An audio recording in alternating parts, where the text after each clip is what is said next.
क्या हालचाल है 12th क्लास वालों? मस्त है? जम के पढ़ाई हो रही है ना? पक्का? मन लगा के पढ़ रहे हो? पढ़ रहे हो ना? चलो मन लगा के पढ़ो। देखो पिछले क्लास में हम लोग डी एंड एफ ब्लॉक में उनका ऑक्सीडेशन स्टेट पढ़ रहे थे। ट्रांजिशन एलिमेंट का ऑक्सीडेशन स्टेट क्या पढ़ रहे थे? ट्रांजिशन एलिमेंट का ऑक्सीडेशन स्टेट पढ़ रहे थे, यही ना पढ़ रहे थे पिछले क्लास में।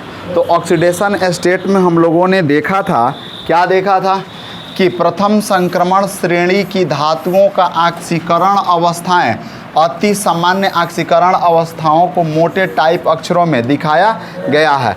जो उनका जनरल ऑक्सीडेशन स्टेट है उसको मोटे टाइप अक्षर में दिखाया गया है। Zn का +2, Cu का +2, निकेल का +2, कोबाल्ट का +2+3, फेरस का +2+3, Mn का +2, क्रोमियम का +3, वैनेडियम का +5 और टिटानियम का +4, एस्केंडियम का +3।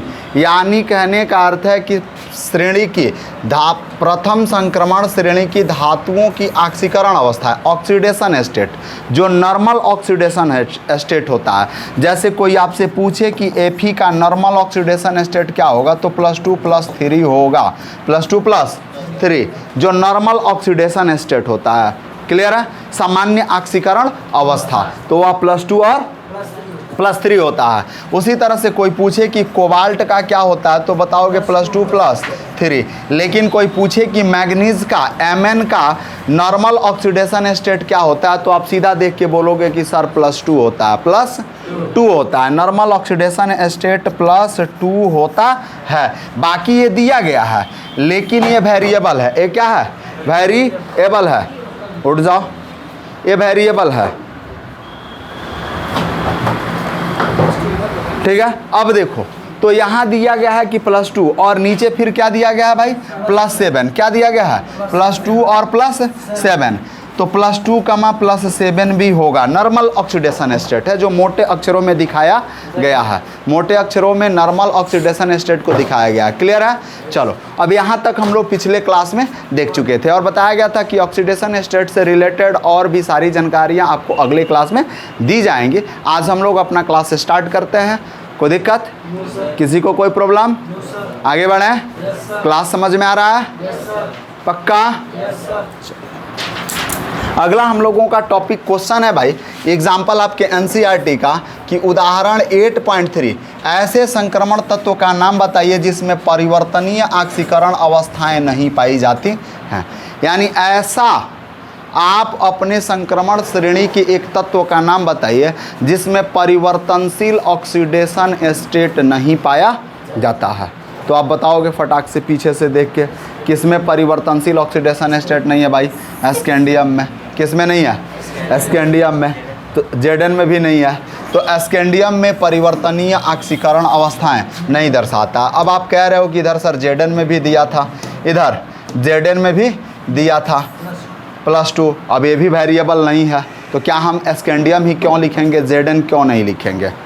Zn क्यों नहीं लिखेंगे? प्रश्न उठ रहा है ना कि सर हमने देखा पीछे से कि एस्केंडियम, टिटानियम, वैनेडियम, क्रोमियम तक आ रहे हैं, तो एक है बाबू मेरे, देखोगे कि यहाँ कह रहा है कि सर एस्केंडियम और SC21 में +2 ऑक्सीडेशन स्टेट है, इसके अलावा कोई ऑक्सीडेशन स्टेट नहीं है। दूसरा आपका कह रहा है कि Zn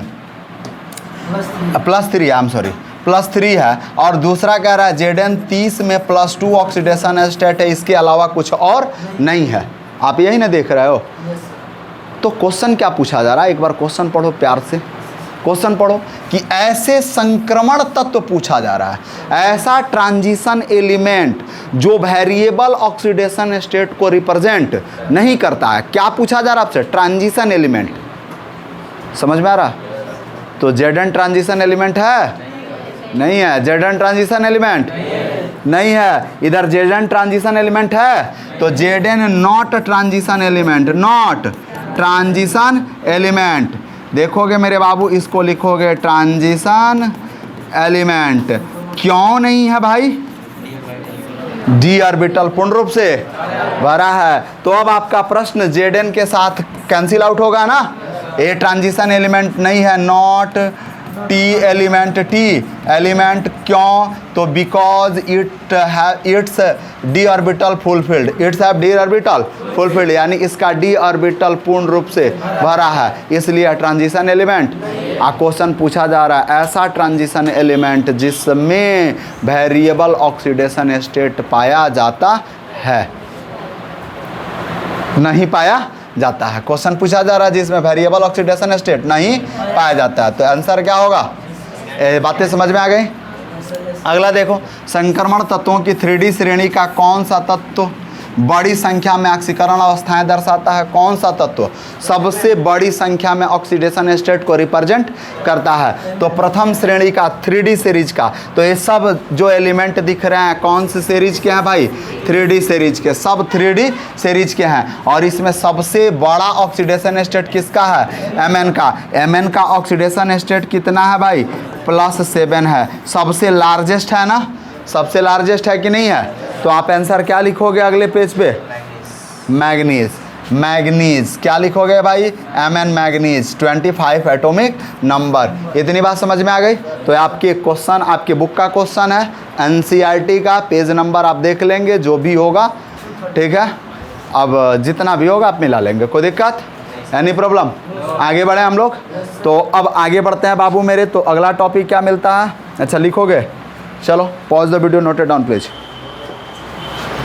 हो गया नोट? आगे बढ़े, पक्का आगे बढ़ा जाए? चलो स्क्रीनशॉट ले लिया? हाँ कुछ भी करो, ले लो जैसे भी हो। आगे बढ़ते हैं बाबू। अब देखो, तो अब कहता है मैग्नेटिक प्रॉपर्टी। बहुत प्यारा प्रॉपर्टी पढ़ना है, मैग्नेटिक प्रॉपर्टी। और मैग्नेटिक प्रॉपर्टी के लिए थोड़ा सा 11th क्लास का एटॉमिक स्ट्रक्चर याद होना चाहिए, थोड़ा सा, बहुत ज़्यादा नहीं, ठीक। आप 11th में थे तो याद कीजिए कि आप पढ़े होंगे क्वांटम संख्या। क्या पढ़े होंगे? आप क्वांटम संख्या के आधार पर चुंबकीय क्वांटम संख्या पढ़े होंगे। चुंबकीय क्वांटम संख्या में उसका चुंबकीय आघूर्ण निकालना सीखे होंगे। मैग्नेटिक मोमेंट, मैग्नेटिक मोमेंट को किससे डिनोट किया आपने? म्यू एस से। अब म्यू एस इक्वल टू आपने क्या किया? √n × n+2 Bm। Bm क्या है? बोर मैग्नेट है। Bm क्या है? बोर मैग्नेट है। ये आप 11th क्लास में ज़रूर पढ़े होंगे। उसी चीज़ का यहाँ रिपीट फिर किया जाएगा। लेकिन बात मैग्नेटिक प्रॉपर्टी की करते हैं। बात किसकी करते हैं? मैग्नेटिक प्रॉपर्टी की। तो देखो, ये लिखी लिखाई हुई बातों पे हम भरोसा नहीं करेंगे। एक बार क्या कर देते हैं, फिर लिख देते हैं, फिर लिख देते हैं। तो चुंबकीय गुण कितने होते हैं भाई? किसी पदार्थ में कितने प्रकार के चुंबकीय गुण पाए जाते हैं? 4 प्रकार के। ओ माय गॉड, आप तो लंदन से आए हैं सर। चुंबकीय गुण। अब देखो भाई, मैग्नेटिक प्रॉपर्टी यानी किसी पदार्थ में कोई पदार्थ मैग्नेटिक प्रॉपर्टी को दर्शाता है। मैग्नेटिक प्रॉपर्टी को दर्शाता है। किस प्रॉपर्टी को दर्शाता है भाई? मैग्नेटिक प्रॉपर्टीज को। तो पहला मैग्नेटिक प्रॉपर्टीज क्या होता है बाबू मेरे? हाँ, पहला क्या होता है भाई? प्रतिचुंबकीय। क्या होता है? प्रतिचुंबकत्व। प्रतिचुंबकीय गुण या प्रतिचुंबकत्व का गुण, चुंबकत्व का गुण। क्लियर है? इसको क्या कहते हैं भाई? डायामैग्नेटिक। डायामैग्नेटिक, क्लियर है? दूसरा चुंबकत्व का गुण क्या पढ़े हैं आप? अनुचुंबकत्व। क्या पढ़े हैं? अनुचुंबकत्व। क्या पढ़े हैं? अनुचुंबकत्व। इसको क्या कहते हैं बाबू? पारामैग्नेटिज्म। मैग्नेटिज्म यानी मैग्नेटिज्म, पारामैग्नेटिज्म। और लास्ट वाला क्या पढ़े हैं भाई? फेरोमैग्नेटिज्म यानी लौह चुंबकत्व। लौह चुंबकत्व, चुंबकत्व, जिसको क्या कहते हैं भाई? फेरोमैग्नेटिज्म। मैग्नेटिज्म यानी आपको ये बातें पढ़नी है, यानी किसी पदार्थ में कोई पदार्थ 3 प्रकार से चुंबकीय गुणों को प्रदर्शित करता है। पहला क्या होता है भाई? तो डायामैग्नेटिक यानी प्रतिचुंबकत्व। दूसरा क्या होता है? पारामैग्नेटिक, अनुचुंबकत्व। और तीसरा क्या होता है? फेरोमैग्नेटिज्म, लौह चुंबकत्व। फेरोमैग्नेटिज्म, लौह चुंबकत्व। क्या होता है बाबू? फेरोमैग्नेटिज्म, लौ चुंबकत्व। यानी किसी पदार्थ में 3 प्रकार के चुंबकत्व का गुण पाया जाता है। कितने प्रकार के चुंबकत्व का गुण पाया जाता है? 3 टाइप का। और यह चुंबकत्व का गुण जो है आप फिजिक्स में भी पढ़े होंगे। फिजिक्स का एक चैप्टर होगा मैग्नेटिज्म एंड मैटर, फिजिक्स का 5वां चैप्टर, फिजिक्स का एनसीईआरटी का 5वां चैप्टर मैग्नेटिज्म एंड मैटर, वहाँ भी इनको पढ़ना है। अब कहता है कि प्रतिचुंबकत्व क्या है, प्रतिचुंबकत्व क्या है? तो इसके लिए डेफिनेशन बना भाई कि किसी पदार्थ का चुंबकीय का गुण चुंबकीय क्षेत्र के विपरीत दिशा में अल्प रूप से चुंबकित होने की क्रिया प्रतिचुंबकत्व कहलाती है। यानी किसी पदार्थ का चुंबकीय क्षेत्र में उसकी विपरीत दिशा में अल्प रूप से चुंबकित होना, अल्प रूप से चुंबकित होना। विपरीत दिशा का मतलब क्या है कि इधर चुंबकीय क्षेत्र यानी बी वेक्टर है, इसका डायरेक्शन इधर है, डायरेक्शन इधर है, डायरेक्शन इधर है, देखोगे मेरे बाबू। लेकिन पदार्थ क्या कर रहा है? इसके रिवर्स प्रोसीजर डायरेक्शन में अल्प रूप से चुंबकित हो रहा है, अल्प रूप से चुंबकित हो रहा है। यानी विपरीत दिशा में चुंबकित हो रहा है, विपरीत दिशा में। तो यह प्रॉपर्टी क्या कहलाएगा भाई? प्रतिचुंबकत्व का गुण कहलाएगा। किसका गुण कहलाएगा? प्रतिचुंबकत्व यानी डायामैग्नेटिज्म कहलाएगा। क्लियर है? लेकिन अब अनुचुंबकत्व क्या है? तो कहता है कि किसी पदार्थ का चुंबकीय क्षेत्र की दिशा में अल्प रूप से चुंबकित होने की क्रिया को क्या कहा जाता है? अनुचुंबकत्व कहा जाता है। क्या कहा जाता है? अनुचुंबकत्व कहा जाता है, पैरामैग्नेटिज्म कहा जाता है। यानी किसी पदार्थ का चुंबकीय क्षेत्र की दिशा में अल्प रूप से चुंबकित होने की क्रिया अनुचुंबकत्व कहलाती है। यानी पैरामैग्नेटिक प्रॉपर्टीज है क्या? तो किसी पदार्थ का ऐसा प्रॉपर्टी है जो मैग्नेटिक फील्ड के डायरेक्शन में एकदम शॉर्टली क्या हो जाए, उसमें मैग्नेटिक प्रॉपर्टी है, बिल्कुल शॉर्टली, बहुत ज़्यादा पावरफुल नहीं होना चाहिए। तो शॉर्टली मैग्नेटिज्म की मैग्नेटिक प्रॉपर्टी आता है तो उसको क्या कहते हैं भाई? अनुचुंबकत्व यानी पैरामैग्नेटिज्म कहा जाता है। जैसे चुंबक के इधर बी वेक्टर है और इधर ही क्या हो जाए, कोई पदार्थ अल्प रूप से चुंबकित हो जाए, अल्प रूप से चुंबकित हो जाए तो इस क्रिया को क्या कहेंगे भाई? अनुचुंबकत्व यानी पैरामैग्नेटिज्म कहा जाता है। लेकिन बात आता है लौ चुंबकत्व का, तो वही अनुचुंबकत्व का विस्तृत रूप है लौ चुंबकत्व, बड़ा और बृहद रूप है। एक आता है कि चुंबकीय क्षेत्र की दिशा में, चुंबकीय क्षेत्र की दिशा में प्रबल रूप से आकर्षित होता है, प्रबल रूप से आकर्षित होता है। तो अब एनसीईआरटी के लाइनों को समझते हैं भाई, एनसीईआरटी की लाइनों को, कि पदार्थ पर चुंबकीय क्षेत्र अनुपयुक्त करने पर मुख्यतः 2 प्रकार के चुंबकीय व्यवहार प्रदर्शित होते हैं।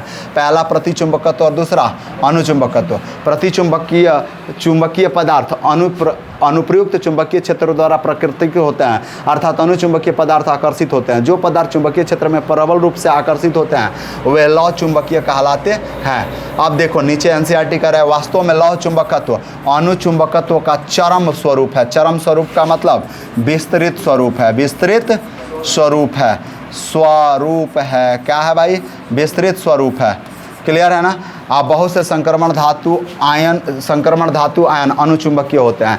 यानी हमें इस चैप्टर में सिर्फ मैग्नेटिक मूवमेंट का 2 ही प्रॉपर्टी पढ़ना है, एक डायामैग्नेटिक और एक पैरामैग्नेटिक। एक डायामैग्नेटिक, एक पैरामैग्नेटिक, 2 ही बातों को पढ़ना है और किसी बातों को नहीं पढ़ना है। अब तो समझ में आ रहा है? कोई दिक्कत यानी प्रॉब्लम? आगे बढ़ा जाए तो यानी किसी पदार्थ में कितने प्रकार के चुंबकीय गुण? 3 प्रकार के। पहला क्या? प्रतिचुंबकत्व, दूसरा अनुचुंबकत्व और तीसरा लौ चुंबकत्व। यानी डायामैग्नेटिक, पैरामैग्नेटिक और फेरोमैग्नेटिक। डायामैग्नेटिक, पैरामैग्नेटिक और फेरोमैग्नेटिक। चलिए डायामैग्नेटिक क्या है? तो चुंबकीय क्षेत्र यानी जो मैग्नेटिक फील्ड होगा उसके अपोजिट डायरेक्शन में अल्प रूप से मैग्नेटिक गुण आएगा, मैग्नेटिक प्रॉपर्टी आएगा। क्लियर? पैरामैग्नेटिक क्या है? चुंबकीय क्षेत्र यानी मैग्नेटिक फील्ड के डायरेक्शन में ही अल्प रूप से आएगा, शॉर्टली मैग्नेटिक प्रॉपर्टी को गेन करेगा। लौ चुंबकत्व क्या है? फेरोमैग्नेटिक, मैग्नेटिक फील्ड के डायरेक्शन में, मैग्नेटिक फील्ड के डायरेक्शन में स्ट्रांगली मैग्नेटिक प्रॉपर्टी को ऑब्जर्व कर लेगा। क्लियर? अब देखोगे बाबू ये चीज़ें आपको दोनों बातें लिखकर समझाई गई और यह विस्तृत रूप है इसका। तो अल्प के जगह पे क्या होगा? प्रबल हो जाएगा, अल्प के जगह पे प्रबल हो जाएगा। इतनी बात समझ में आ रही है? कोई दिक्कत? आगे बढ़ें।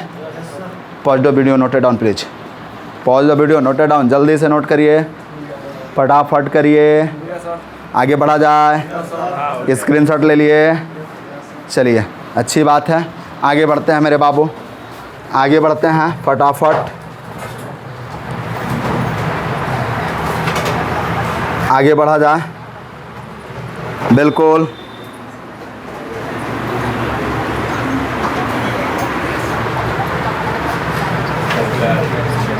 चलिए बाबू लोग, अब आगे देखते हैं हम लोग।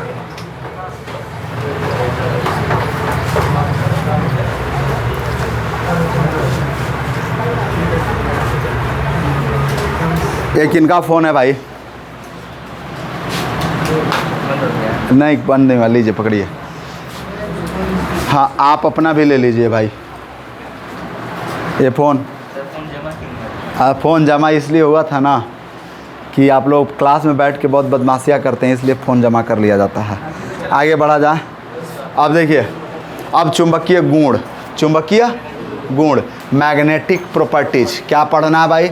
Magnetic properties. अब मैग्नेटिक प्रॉपर्टी में दो बातें देखिए है, क्या है? पहला कि n, देखोगे सबसे पहले कि n-1 इंटू डी 1 to 9 अगर यहाँ तक आता है तो वह पदार्थ कैसा चुंबकीय व्यवहार प्रदर्शित करेगा? अनुचुंबकीय प्रवृत्ति को प्रदर्शित करेगा, यानी पैरामैग्नेटिक नेचर का होगा। कौन से नेचर का होगा? पैरामैग्नेटिक नेचर का होगा। अगला चीज़ क्या है भाई कि अगर उसका d ऑर्बिटल n-1 d और 10 होता है तो वह पदार्थ डायामैग्नेटिक नेचर का हो जाएगा। वह पदार्थ किस नेचर का हो जाएगा? डायामैग्नेटिक नेचर का हो जाएगा। अर्थात कहता है कि d ऑर्बिटल, इनके d ऑर्बिटल आंशिक रूप से भरे होते हैं। किस रूप से भरे होते हैं भाई? आंशिक रूप से, पार्शियली फील्ड होते हैं, पार्शियली फील्ड होते हैं। अतः यह इनमें अनपेयर्ड इलेक्ट्रॉन की संख्या बढ़ जाती है, अनपेयर्ड इलेक्ट्रॉन की संख्या बढ़ जाती है, जिसके कारण यह चुंबकीय गुण को प्रदर्शित करते हैं। कोई आपसे प्रश्न पूछे कि ट्रांजिशन एलिमेंट चुंबकीय गुण को क्यों प्रदर्शित करते हैं, यानी why the transition element show their magnetic property, why the transition element show their magnetic property, यानी ट्रांजिशन एलिमेंट मैग्नेटिक प्रॉपर्टी को क्यों प्रदर्शित करते हैं, तो आप क्या बताओगे? क्यों क्या बताओगे? तो बताओगे कि ट्रांजिशन एलिमेंट के d ऑर्बिटल आंशिक रूप से भरे होते हैं तथा इनमें अनपेयर्ड इलेक्ट्रॉन पाया जाता है। यही कारण है कि यह चुंबकीय गुणों को प्रदर्शित करते हैं। किस गुण को प्रदर्शित करते हैं? चुंबकीय गुणों को प्रदर्शित करते हैं। इतनी बात समझ में आ रही है ना कि d ऑर्बिटल पार्शियली फुलफिल्ड होते हैं, इसलिए यह मैग्नेटिक प्रॉपर्टी को शो करते हैं, नहीं तो वरना यह मैग्नेटिक प्रॉपर्टी को शो नहीं करते हैं। दूसरा कह रहा है कि d orbital of these elements partially fulfilled and having unpaired of electron, this is the reason they are, या these are लिखा गया यहाँ, these are show their magnetic property. अब देखोगे इनके चुंबकीय आघूर्ण मैग्नेटिक मोमेंट की गणना बोर स्पिन ओनली फार्मूला द्वारा की जाती है। किसके फार्मूला द्वारा की जाती है? Bore spin formula, only formula द्वारा की जाती है। और मैग्नेटिक मोमेंट की जानकारी किससे दी जाती है? तो म्यूएस बराबर क्या दी जाती है भाई? √n इंटू n प्लस 2 इंटू बी एम। अब यहाँ कोई आपसे पूछे कि n क्या है, तो n Babu number of unpaired electron है। क्या है बाबू? अनपेयर्ड इलेक्ट्रॉन है, अनपेयर्ड इलेक्ट्रॉन यानी अयुग्मित इलेक्ट्रॉन की संख्या, अयुग्मित इलेक्ट्रॉन की संख्या है। इतनी बात समझ में आ रही है। दूसरा देखोगे बाबू कि Bm क्या है, तो Bm को कहा जाता है बोर मैग्नेट कहा जाता है। क्या कहा जाता है? बोर्स मैग्नेट कहा जाता है। अब बोर्स मैग्नेट है क्या बाबू? तो हिंदी में लिखेंगे बोर मैग्नेट। यह बोर मैग्नेट है क्या? तो यूनिट है। क्या है? यूनिट है, इकाई। जैसे लंबाई को मापने के लिए कौन सी इकाई यूज करते हैं? बोलिए, लंबाई को मापने के लिए कौन सी इकाई का प्रयोग करते हैं? मीटर का प्रयोग करते हैं। बड़ा टाइम लगा है भाई आप लोग बोलने में। इससे पता चल रहा है कि आपकी ज़िंदगी बहुत तकलीफ़ों में गुजर रही है, बहुत ज़्यादा प्रेशर में आप लोग रह रहे हैं। क्या चीज़ का प्रेशर है आप लोगों के ऊपर? पढ़ाई का। अरे वाह, क्या बात है, धन्यवाद आप सभी का। पढ़ाई का इतना प्रेशर है, चोट्टा कहीं का पढ़ाई का प्रेशर कहाँ होता है रे? शिक्षा ऐसी चीज़ है कि जो मानव जीवन में प्रेशर को रिलीज करती है, प्लीजर में बदलती है। शिक्षा ऐसी चीज़ है कि मानव जीवन के प्रेशर को रिलीज करके उसको प्लीजर में बदल देती है। और तुम कह रहा है चोट्टा कहेगा कि पढ़ाई का प्रेशर है, हा? पढ़ाई का प्रेशर है, सुधरो। अब देखो अगला क्या है भाई, म्यूएस क्या है? तो चुंबकीय आघूर्ण, मैग्नेटिक मोमेंट। मैग्नेटिक मोमेंट लिख लेगा ना, क्या लिखेगा? मैग्नेटिक मूवमेंट, मूवमेंट नट मूवमेंट। ये मूव नहीं है कि मेंट कराएगा तू उसके साथ, ठीक, ये मूवमेंट है, आघूर्ण। तो पहले इसको नोट करोगे यार, चलो नोट करो फटाक से। तो वीडियो पॉज करो और नोट करो, वीडियो पॉज करो, नोट करो जल्दी से, आगे बढ़ें, पक्का। चलो आगे बढ़ते हैं भाई। तो अब आगे बढ़ते हैं, तो अगले पेज में यही जानकारी मिलेगी आपको जो इधर लिखा गया कि मैग्नेटिक मूवमेंट, चुंबकीय आघूर्ण। हिंदी में क्या लिखेगा बाबू? चुंबकीय आघूर्ण। परेशान मत होइए, परेशान मत होइए। अगर आपको बातें समझ में नहीं आती हैं तो परेशान नहीं होना है, ये थोड़ा सा प्रॉब्लम आपके मन और दिमाग का है।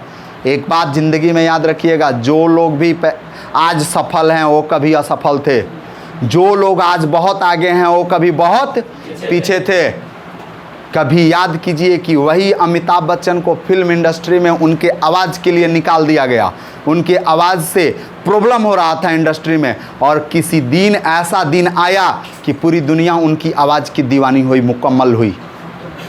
एक बात और याद रखिए कि जिस महाराष्ट्र बोर्ड में सचिन तेंदुलकर फेल होने के बाद अपने दोस्तों के बीच बहुत ज़्यादा शर्मिंदगी महसूस किए, उसी महाराष्ट्र बोर्ड ने अपनी किताबों में सचिन तेंदुलकर की कहानी, उनकी स्टोरी भर दी, सचिन तेंदुलकर की स्टोरी भर दी। तो जो आज सफल हैं कभी असफल थे, परेशान होने की ज़रूरत नहीं है, सफल बनोगे, बस मेहनत करो।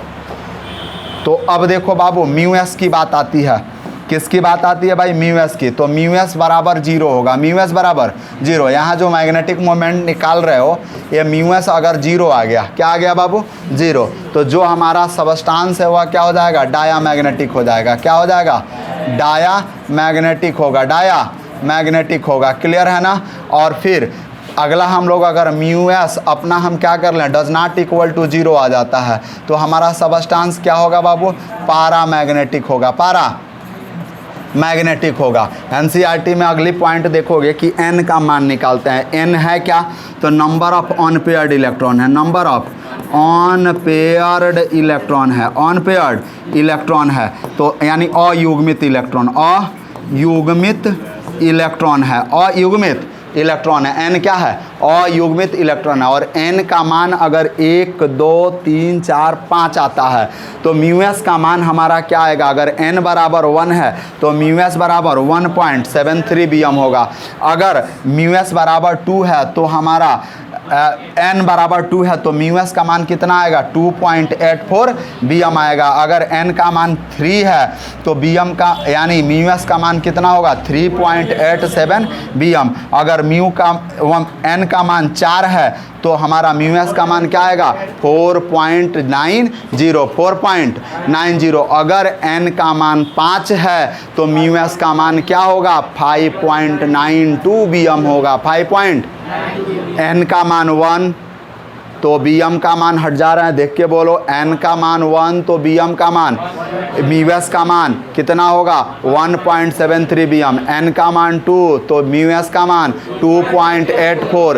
एन का मान 3 तो म्यूएस का मान 3.87। एन का मान 4 तो म्यूएस का मान 4.90 बीएम। अगर एन का मान 5 तो 5.92। क्लियर है? अब चलोगे बाबू, अब यहाँ से बीएम की बात आती है। किसकी बात आती है? बीएम। बीएम को क्या कहते हो भाई? Bore magnet. इसका फॉर्मूला क्या होता है? EH अपन क्या होता है? 4 पाई MC। सी के जगह पे किसी किताब में आपको मिलेगा M 4 पाई पाई एम, 4 पाई एम भी मिल जाएगा। v और c को क्या कहते हो भाई? वेलोसिटी कहते हो। क्या कहते हो? वेलोसिटी। e क्या है बाबू? तो चार्ज ऑन इलेक्ट्रॉन, यानी इलेक्ट्रॉन पर आवेश। चार्ज ऑन इलेक्ट्रॉन को क्या कहोगे?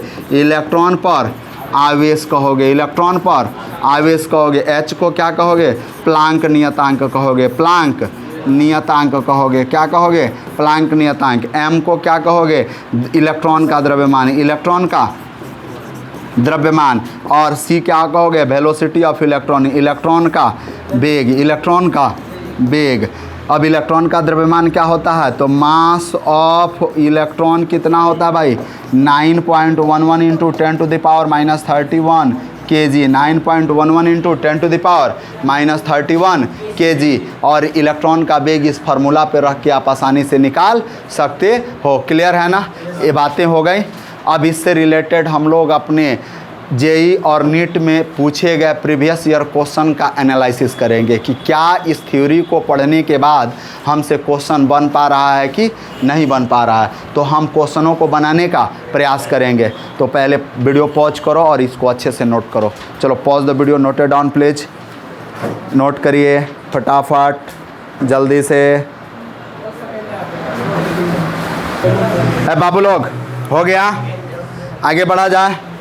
तो अब एक क्वेश्चन देखेंगे। कब का क्वेश्चन है भाई? नीट 2020 का। सितंबर 2020 में कोविड में क्वेश्चन पेपर हुआ था, उसका क्वेश्चन है नीट 2020 का। देखिए तो बहुत प्यारा क्वेश्चन है, लेकिन इस क्वेश्चन को सॉल्व करने से पहले मैं कुछ बातें करता हूँ। पहले फटाफट बताओ n का मान, मेरे साथ बोलते चलो बिना कॉपी देखे। n का मान और इधर μs का मान। μs बराबर क्या पढ़े हो? n into n plus 2 into bm पढ़े हो? बातें कम करो रे, बहुत लंठाई कर रहा है। आगे देखो बाबू। अब फटाफट n का मान 1 होगा तो μs का मान कितना होगा? 1.73 bm।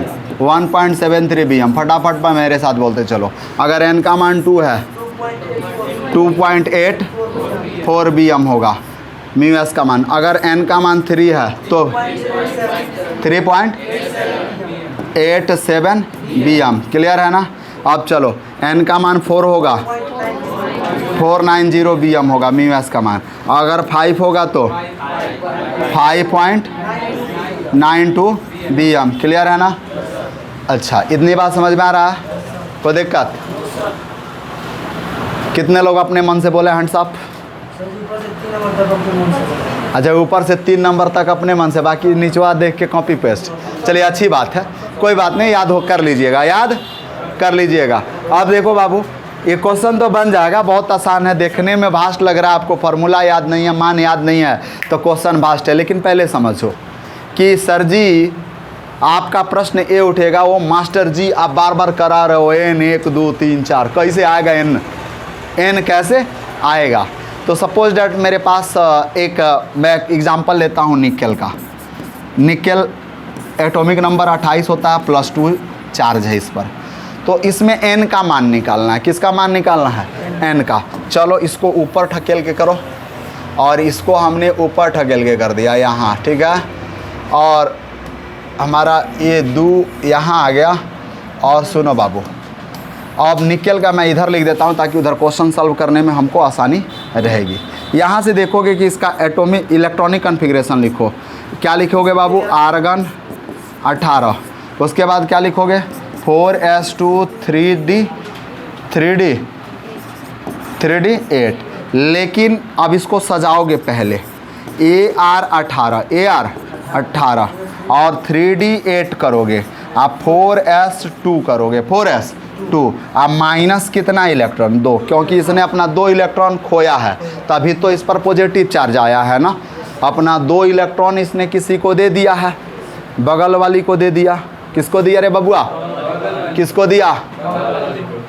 बगल वाली को दे दिया। तो बगल वाली को दिया तो 2 इलेक्ट्रॉन कम होगा कि नहीं होगा? तो यानी इसका अब इलेक्ट्रॉनिक कन्फिग्रेशन AR 18 में आ गया और क्या बन गया बाबू 3d8 बन गया 3d8। अब 3d लास्ट ऑर्बिटल क्या है भाई इसका 3d है, क्या है 3d। तो d ऑर्बिटल के लिए आप क्या पढ़ कर आए हो, कितना बॉक्स बनाते हो 10 बॉक्स बनाते हो, कितना बॉक्स बनाते हो 10।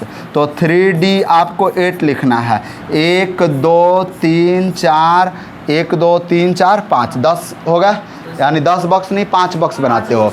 नंबर ऑफ जो टोटल इलेक्ट्रॉन होते हैं उसके आधा, तो डी ऑर्बिटल में 10 इलेक्ट्रॉन होते हैं, उसके आधा आपको नंबर ऑफ बॉक्स बनाने होते हैं। ये हुंड का नियम है, किसका नियम है हुंड का। उसके बाद इलेक्ट्रॉन पहले एक एक करके भरता है, 1 2 3 4 5 5 हो गया।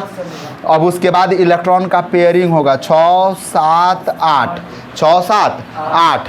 तो यानी देखोगे ऑन पेयर्ड अयुग्मित इलेक्ट्रॉन, कौन युग्मित इलेक्ट्रॉन बाबू अयुग्मित इलेक्ट्रॉन। हमने बताया कि एन क्या है, तो अयुग्मित इलेक्ट्रॉन है, अयुग्मित इलेक्ट्रॉन यानी ऑन पेयर्ड इलेक्ट्रॉन यानी ऑन पेयर जिसका जोड़ा नहीं लगा हो। इसमें से कितना बैठा है जिंदगी में जिसका जोड़ा नहीं लगा है? अरे कुछ हुए हाथ उठा रहा, मैंने जोड़ा लग गया तुम लोगों का, वाह शाबाश क्या बात है यार, विकास कर रहे हो तुम लोग। तो ऐसे ही जोड़ा जिसका न लगा हो, जिसका जोड़ा अनपेयर्ड कहलाएगा, क्या कहलाएगा अनपेयर्ड कहलाएगा। तो इसमें इसका जोड़ा लग गया, ए अनपेयर्ड नहीं है, इसका जोड़ा लग गया, ए भी अनपेयर्ड नहीं है, इसका भी जोड़ा लग गया, ए भी अनपेयर्ड नहीं है। तो ई अनपेयर्ड इलेक्ट्रॉन कई गो है 2 गो, जिसका जोड़ा नहीं लगा वो अनपेयर्ड।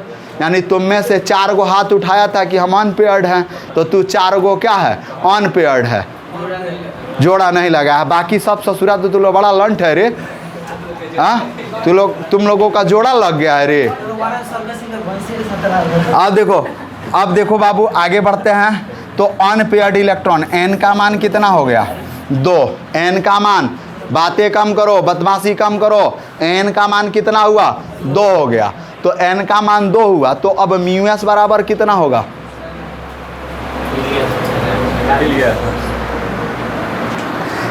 है देखो बाबू। तो अब आगे बढ़ते हैं। तो इसमें अनपेयर्ड इलेक्ट्रॉन की संख्या कितनी है 2 है, तो अनपेयर्ड इलेक्ट्रॉन की संख्या 2 है। तो अयुग्मित इलेक्ट्रॉन यानी म्यू एस का मान निकालोगे तो म्यू एस इक्वल टू क्या कहेगा n इंटू एन प्लस 2 अबीएम कहेगा।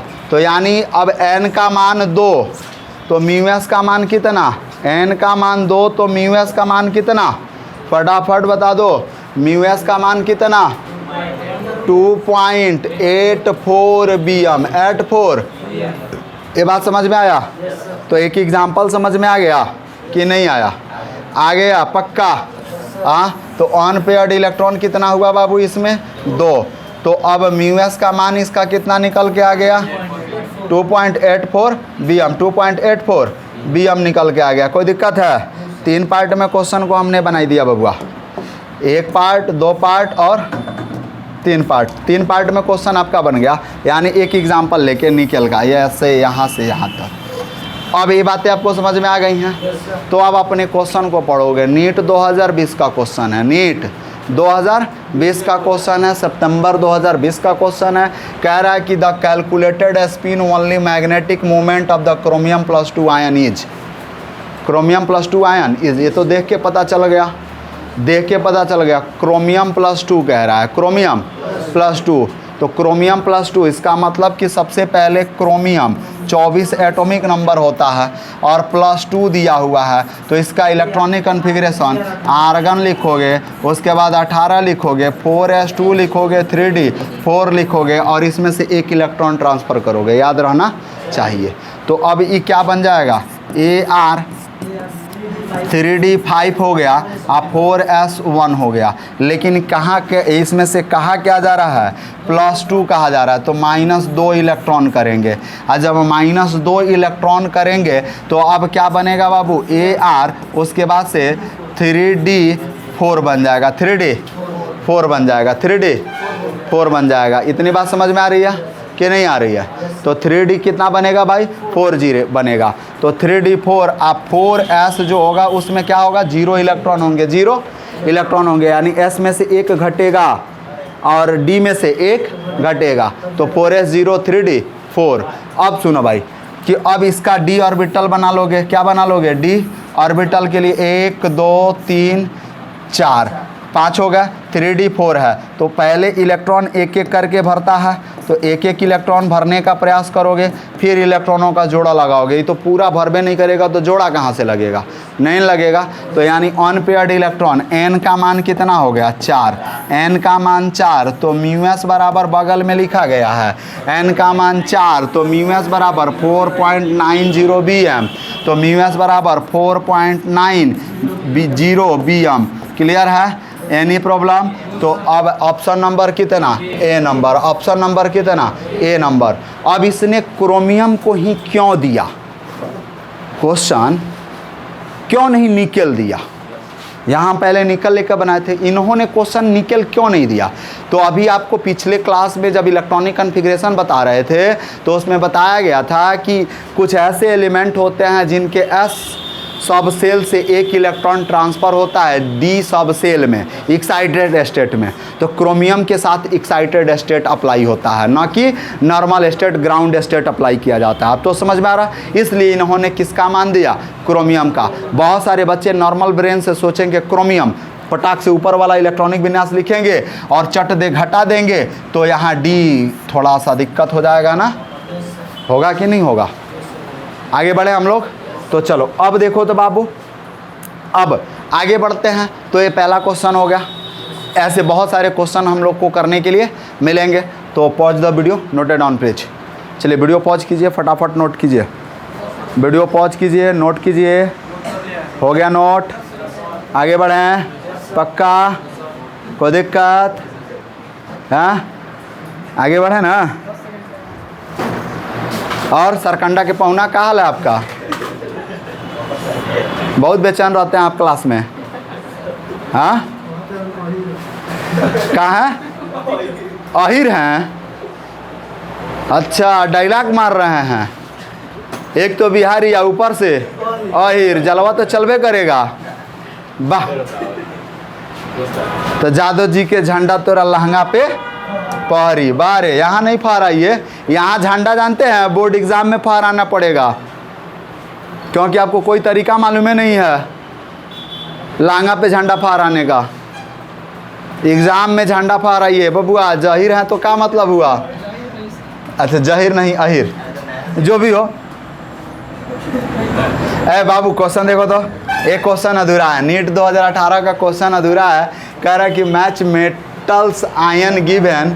अब क्वेश्चन कह रहा है कि match the metal ions given in column 1 with the spin magnetic moment of given in column 1 in column 1 with column 1 with the magnetic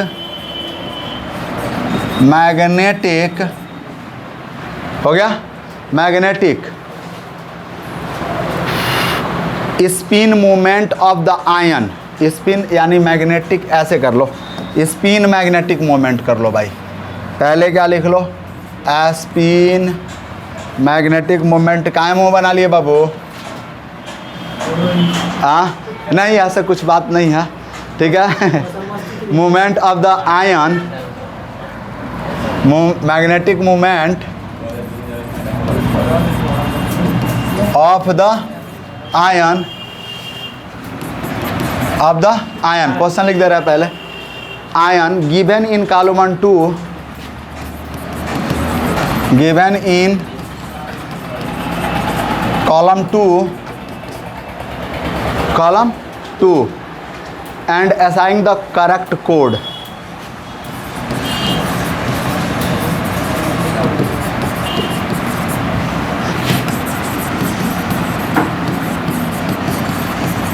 correct code. और देखो इसमें कुछ कॉलम 1 दिया हुआ है, कॉलम 1 दिया हुआ है, कॉलम 2 दिया हुआ है, कॉलम 1 है, और इधर क्या दिया हुआ भाई,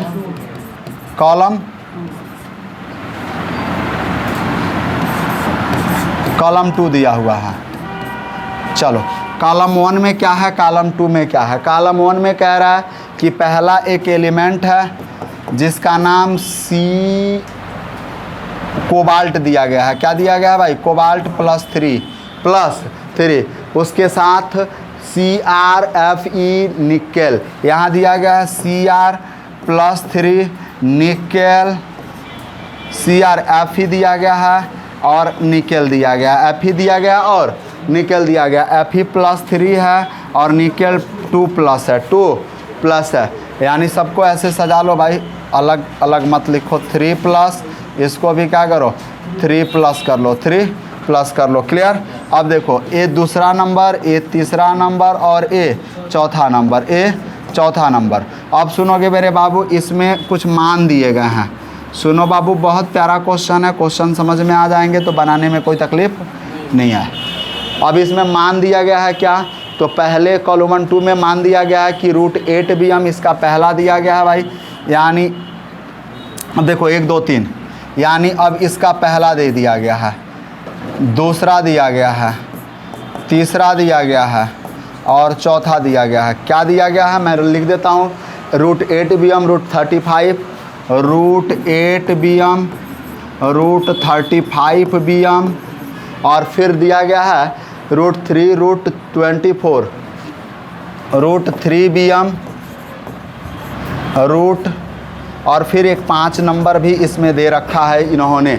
ऊपर 4 ही दिया है, नीचे 5 दिया, 24 और 15, 24 और यहाँ √15 इन्होंने दे रखा है 5। उसके बाद इनका कोड क्या है देख लो, इनका कोड है, देखोगे मेरे बाबू कोड, इन्होंने कोड क्या दे रखा है कि ए नंबर ऑप्शन में 1 2 3 4, 1 के साथ इन्होंने कोड बनाया 4 का, उसके बाद इन्होंने कोड बनाया 1 का, उसके बाद इन्होंने कोड बनाया 2 का और उसके बाद इन्होंने कोड बनाया 3 का 4 के साथ। बी नंबर का इनका ऑप्शन है 1, बी नंबर में वही 1 2 3 ऊपर 4 हो जाएगा ना, कोई दिक्कत नहीं है। बी नंबर में इन्होंने बनाया 1 का, उसके बाद 2 का, 3 का, 4 का, 2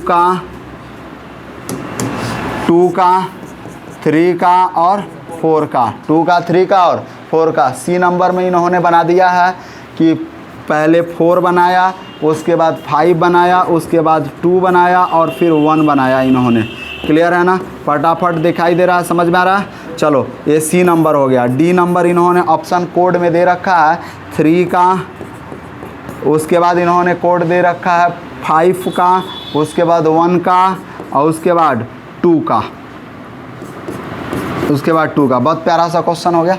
देखो कोड इनका कोड है भाई, ये कोड है। अब देखो कोड को थोड़ा सा अलग कर देते हैं। ए 4 के लिए था, ए 3 के लिए है, ए 1 के लिए, 2 के लिए।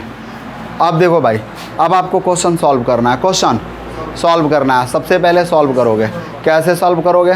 तो पहले तो मान लीजिए कोबाल्ट 3+3 का आप मैग्नेटिक मोमेंट निकालोगे, तो कोबाल्ट 3 के लिए निकल जाएगा। बहुत आसान क्वेश्चन है। देखो कह रहा है कि match the metal ion given in column 1 in spin magnetic moment with the given in the column 2। Clear है ना? असाइन द कोड, कोड मिलाना है। तो कोबाल्ट +3 का फटाफट देख लो भाई, नीट 2018 का क्वेश्चन। कोबाल्ट +3 CO+3 यानी इसका एटॉमिक नंबर कितना होता है? 27। अब क्या करोगे भाई, यानी आर्गन लिख लोगे, फिर फटा से, तो ऐसे लिखने की ज़रूरत नहीं। देखो 4s2 और 3d कितना होगा? 7, यानी 3d7 पहले लिख लो, 3d7 पहले लिख लो। आप 4s2 आप -3 कर दो, तो 3d कितना हो जाएगा भाई? 3d6 होगा, 3d6 होगा। अनपेयर्ड इलेक्ट्रॉन कितना हो गया? 1, तो अनपेयर्ड इलेक्ट्रॉन 1 हुआ, तो इसके bm का मान कितना होगा? मैग्नेटिक मोमेंट रख लो भैया, यानी रूट में रख लो 1। अब देखो ऐसे रखो यार, 1 × 1 + 2 यानी कितना हो जाएगा भाई? √3 हो जाएगा, यानी √3 यानी पहला तो ख़त्म, इसमें √3 कहीं है ही नहीं, √3 नहीं है। दूसरा कह रहा भाई यही ना आएगा, हाँ √3 है। चलो भाई √3 है, तो यानी अब देखो पहले का क्या मिल गया? 3 मिल गया, पहला मिल गया। दूसरा देख लो Cr+3 अभी निकाल के आया था, +2 Cr+3 का, अभी Cr+3 का निकाला था। क्या करा था?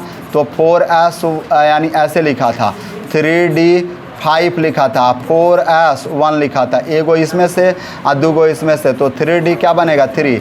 अनपेयर्ड इलेक्ट्रॉन कितना हो जाएगा 3 हो जाएगा ना। तो 3 के लिए रखेगा तो रूट में 3 × 3 + 2 3 + 2 यानी bm का मान तो 5 यानी √15 यानी दूसरे का क्या मिल गया 5, दूसरे का 5। क्लियर है ना। और देखो लो Fe है तो Fe के लिए एटॉमिक नंबर लिखोगे Fe + 3 के लिए तो क्या लिखते हो भाई, इसका 26 होता है, इसका 24 था। अब क्या लिखते हो भाई, तो 3d6 लिखते हो, आप 4s 2 लिखते हो, कितना घटाते हो 3 इलेक्ट्रॉन, तो 2 इसमें से 1 इसमें से, 3d 5 होगा। अनपेयर्ड इलेक्ट्रॉन 5 है, अनपेयर्ड इलेक्ट्रॉन 5 है, तो यानी 5 × 5 + 2 रूट यानी कितना हो जाएगा √35 यानी कितना हो जाएगा। अब तो समझ ही गया ना। पहले का 5वां तो पहले का तीसरा तो पहले का तीसरा, दूसरे का 5वां, तीसरे का दूसरा।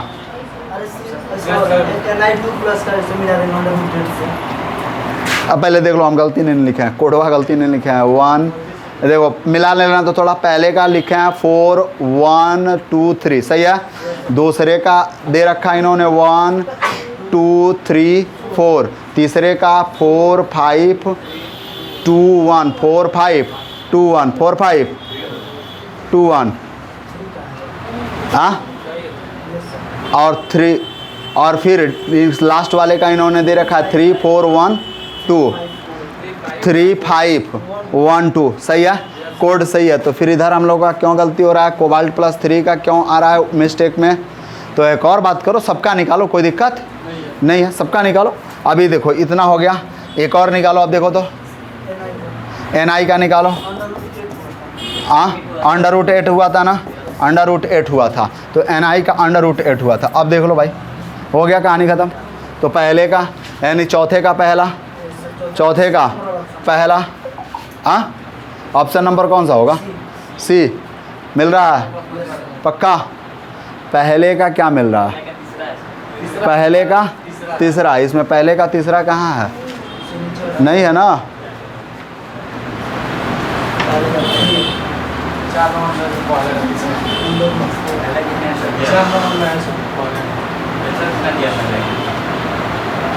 निकालो तब तो, तुम्हारे सामने ही तो निकाले हैं। कोबाल्ट का सही है, अनपेयर्ड इलेक्ट्रॉन इसमें हमने 1 लिखा है, जो गलत पहले ही कर चुके हैं हम। अनपेयर्ड इलेक्ट्रॉन 1 नहीं है भाई, यानी अनपेयर्ड इलेक्ट्रॉन 1 थोड़े ना है, 1 2 3 4 5 1 2 3 4 5 6 यानी 1 2 4 है ना, तो 4 × 4 तो कितना हो जाएगा 24 हो जाएगा ना, 24 हो जाएगा। तो जो पहले का हमने ए लिखा हुआ है, ए हम लोगों का मिस्टेक हो गया है ना। पहले का कितना होगा भाई, पहले का चौथा होगा ना। तो अब सी नंबर ऑप्शन होगा, कौन सा ऑप्शन होगा, सी नंबर। निकाल गलती रहे हैं, कहाँ से बनेगा, नहीं समझ में आया, आ गया। यानी अनपेयर्ड इलेक्ट्रॉन निकालना है, Bm का मान इधर लिखा हुआ है, आपको कॉलम मैच करना है और कोड से मिलाना है। पहले का चौथा, दूसरे का 5वां, तीसरे का दूसरा और चौथे का पहला, चौथे का। नहीं समझ में आया, कोई दिक्कत। चलो वीडियो पॉज करो और नोट करो, फटाक से वीडियो पॉज करो और नोट करो। हो गया नोट, नोट कर लो भाई, वीडियो पॉज करके नोट कर लो, कोई दिक्कत नहीं है। थोड़ा टाइम ले लो बट नोट करो जल्दी से। और 1 2 क्वेश्चन देख लें फटाफट, जल्दी से नोट कर लो। चलो बाबू लोग अगला क्वेश्चन देखो। तो अभी तक हम लोगों ने इसके पीछे में क्या देखा था, अगला क्वेश्चन देखिए तो बाबू लोग फटाफट।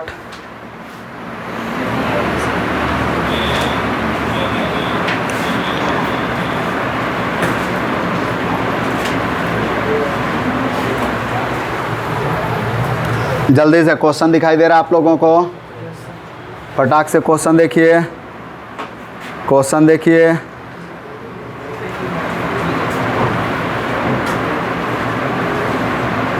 फोन किसका है, ये फोन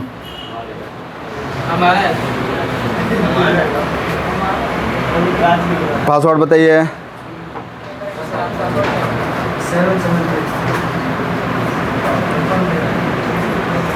है क्वेश्चन देखो ना, क्वेश्चन देखो फटाफट बाबू लोग, क्वेश्चन देखो। बन गया, अब हम बना दें। चलो अब हम बनाते हैं बाबू लोग, फटाफट देख लो क्वेश्चन। आप लोगों ने बनाने का प्रयास किया, टाइम लिया, नहीं बना, बना या नहीं बना? एक किसका फ़ोन है?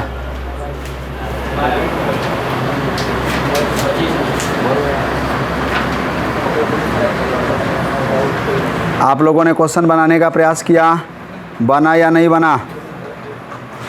बना या नहीं बना?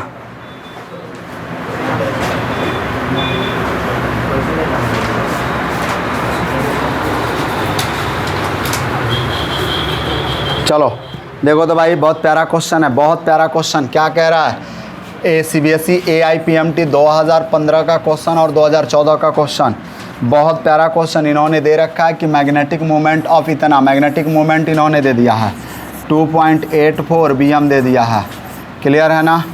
अब यह किसका है भाई? Given by the atomic number, atomic number भी दे रखा है, लेकिन आपको पता होना चाहिए कि मैग्नेटिक मोमेंट कितना अनपेयर्ड इलेक्ट्रॉन होने पर आता है। तो कितने अनपेयर्ड इलेक्ट्रॉन होते हैं भाई? 2 या 2 अनपेयर्ड इलेक्ट्रॉन का मान है ना, यानी n का मान अगर 2 होता है तो μs का मान कितना होता है? ये होता है। अब फटाफट आप क्या करोगे? पहला तो आप क्या करोगे? निकेल +2 का निकालोगे। कितना एटॉमिक नंबर होता है? 28। क्या लिखोगे भाई? AR 18 लिखोगे। उसके बाद से 3D कितना लिखोगे भाई?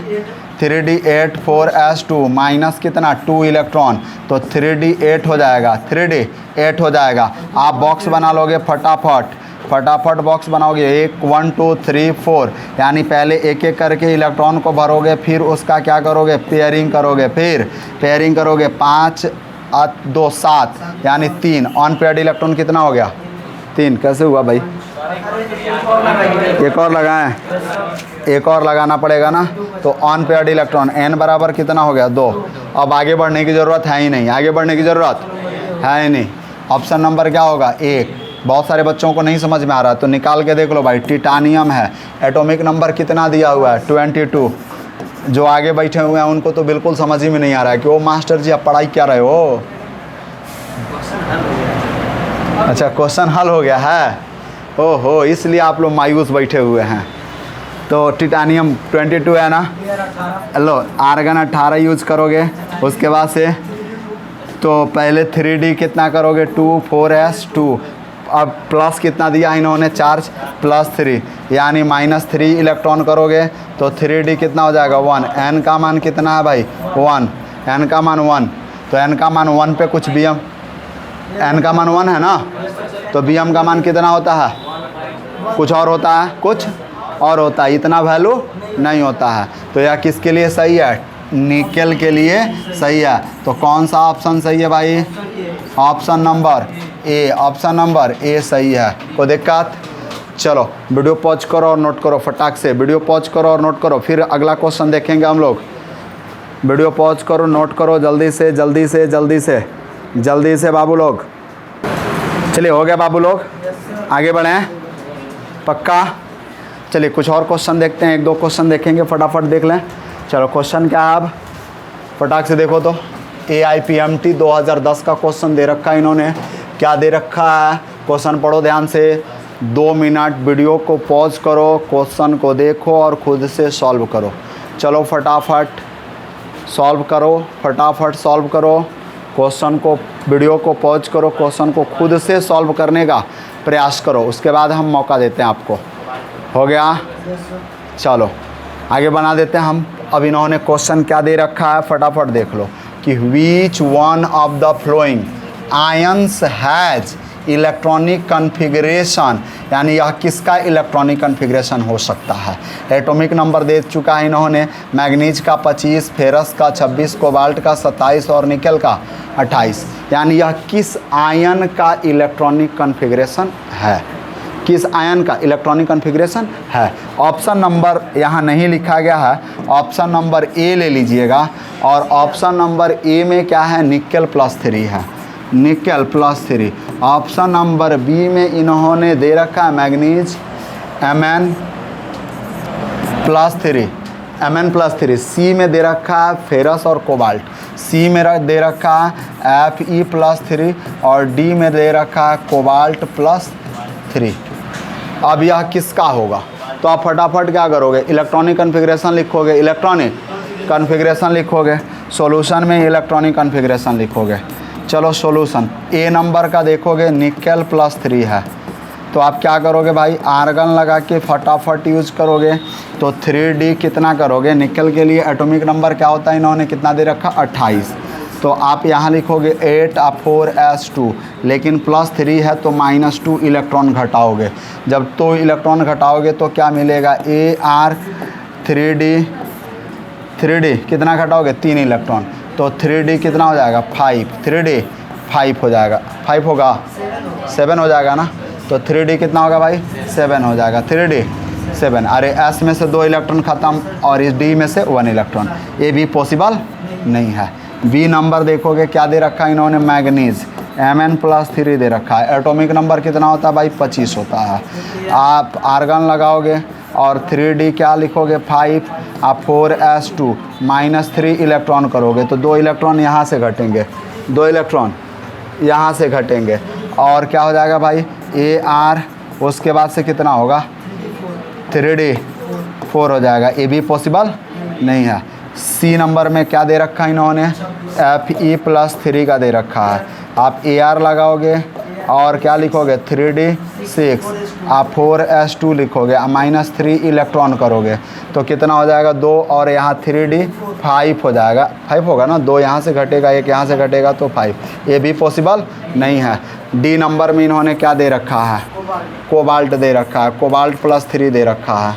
तो अब क्या करोगे Ar 18, उसके बाद से आप क्या करोगे भाई, यानी 3D 7 4s2 -3 इलेक्ट्रॉन करोगे, माइनस तो 2 इसमें से 1 इसमें से, तो Ar 18 और 3D 6 हो जाएगा। तो यह किस आयन का इलेक्ट्रॉनिक कन्फिग्रेशन है, कोबाल्ट आयन का। किसका है भाई, तो ऑप्शन नंबर क्या होगा D, option number D, option number बन गया। कोई दिक्कत, एनी प्रॉब्लम? चलिए वीडियो पॉज कीजिए, नोट कीजिए, फटाक से वीडियो पॉज कीजिए, नोट कीजिए। हो गया, आगे बढ़ें फटाफट, देखिए हो गया। चलो आगे बढ़ते हैं अगले क्वेश्चन की तरफ। अगला क्वेश्चन देखो तो क्या है भाई, अगला क्वेश्चन इन्होंने क्या दे रखा है, बहुत प्यारा सा क्वेश्चन है, बहुत प्यारा सा क्वेश्चन है। सॉल्यूशन करो वीडियो पॉज करके। Which of the flowing has more unpaired D electron, oh my God, unpaired D electron की संख्या पूछी जा रही है, अनपेयर्ड डी इलेक्ट्रॉन की संख्या पूछी जा रही है। चलो वीडियो को पॉज करो और अपने मन से खुद से बनाने का प्रयास करो, तब बनाते हैं हम। 2 मिनट ले लो, कोई दिक्कत नहीं है, खुद से प्रयास करो। हो गया प्रयास, चलो आगे बढ़ते हैं हम।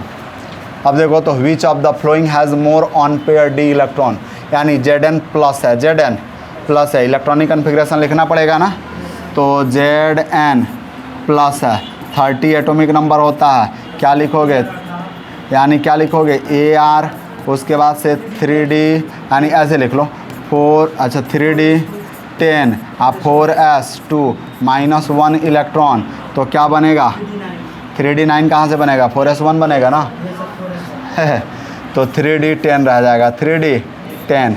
अब इसमें तो कुछ होने वाला है नहीं, यानी इसका डी ऑर्बिटल तो पूर्ण रूप से भर गया है, पूर्ण रूप से भर गया। 1 2 3 4 5 6 7 8 9 10, यानी ये तो कम्प्लीटली फुल्ड है। अनपेयर्ड इलेक्ट्रॉन, यानी अनपेयर्ड इलेक्ट्रॉन, यानी n बराबर क्या हो गया 0।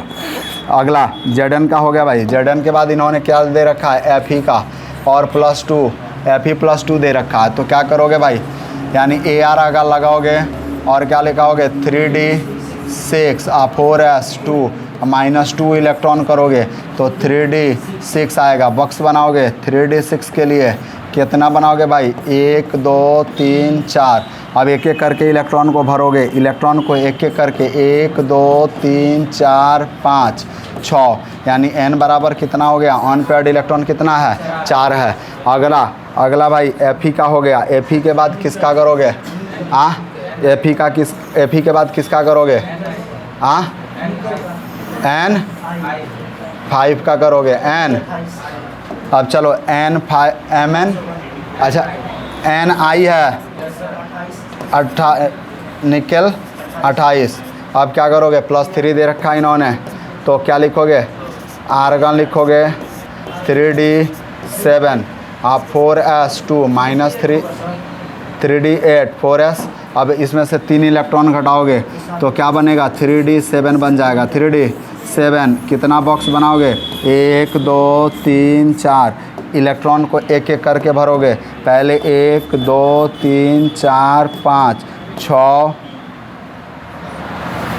7 अनपेयर्ड इलेक्ट्रॉन, n बराबर 3, n बराबर 3। अनपेयर्ड इलेक्ट्रॉन कितने हो गए, 3 हो गए। अगला किसका बनाओगे भाई, किसका भाई, कॉपर का, तो Cu का, कॉपर 29 होता है ना, +2 प्लस है। चलोगे भाई क्या करोगे, Ar, उसके बाद से 3d10 4s1 -2 इलेक्ट्रॉन करोगे, -2 इलेक्ट्रॉन करोगे। अरे कॉपर है ना, तो 10 होता है, s में से 1 इलेक्ट्रॉन ट्रांसफ़र होता है ना, याद है इलेक्ट्रॉनिक कन्फिग्रेशन।